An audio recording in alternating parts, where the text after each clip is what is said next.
Welcome to my channel Aparna bong পরিযায়ী। নাসিকে ত্রম্বকেশ্বর মন্দির দর্শন হলো।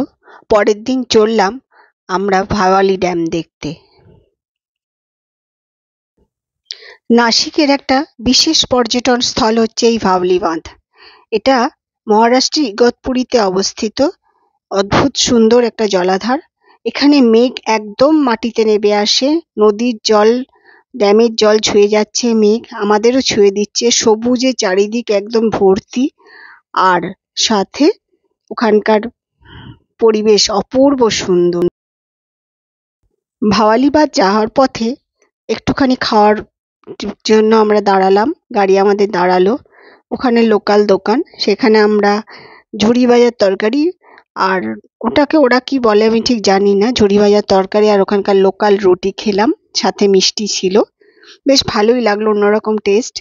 মিষ্টিগুলো বলছে যে কলকাতার কারিগররাই বানায়, ভালোই, খারাপ না, খুবই সুন্দর মিষ্টি ছিল। আর ওখানকার লোকাল খাবার খেলাম, এই যেখানে ঝুরি ভাজার তরকারি আর তড়কা ডাল, সঙ্গে রুটি, এসব দিয়ে আমাদের দুপুরবেলার লাঞ্চ হলো। তারপর আবার আমরা বেরিয়ে পড়লাম ভাওয়ালির পথে। যদি কখনো সম্ভব হয় অবশ্যই ভাওয়ালি ঘুরে যাবেন।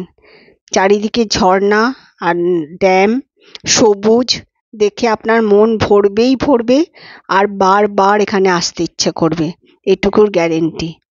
এরপর আমরা আমাদের রিসর্টে পৌঁছালাম। আমাদের রিসর্টটার পরিবেশটাও ছিল মনোরম। যেমন সুন্দর রিসর্টের ভেতরটা, তেমন বাইরেটা। বারান্দায় বসে বসেই দিন কেটে গেছে আমার। এই যে নদী ছুঁয়ে যাচ্ছে, একদম নদীর ওপর দিয়ে মেঘ ছুঁয়ে যাচ্ছে, বৃষ্টি পড়ছে, অসম্ভব সুন্দর, এত সুন্দর মানে ভিউ। এখানে আসলে বুঝতে পারবেন, বারবার আসতে ইচ্ছা করবে, এটুকু গ্যারেন্টি দিচ্ছি আমি।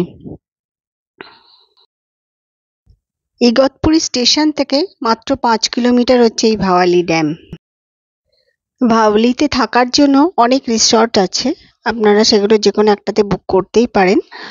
আর তাছাড়া নাসিকে থেকে আপনারা সেই দিন পুরো দিনটা এখানে ঘুরে যেতে পারেন। তবে আমরা ওই রিসর্টে ছিলাম, কারণ যেহেতু আমাদের একটা ওখানে অনুষ্ঠান ছিল। একবার অবশ্যই আসবেন।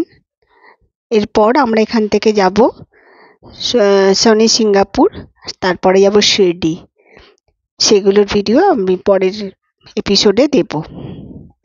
যাই হোক, আমাদের ভারতবর্ষ এত সুন্দর জায়গা, এত সুন্দর প্রকৃতি আমাদের সাজিয়ে রেখেছে, আমাদের আর কোথাও যেতেই হয় না। ভারী সুন্দর, খুব সুন্দর।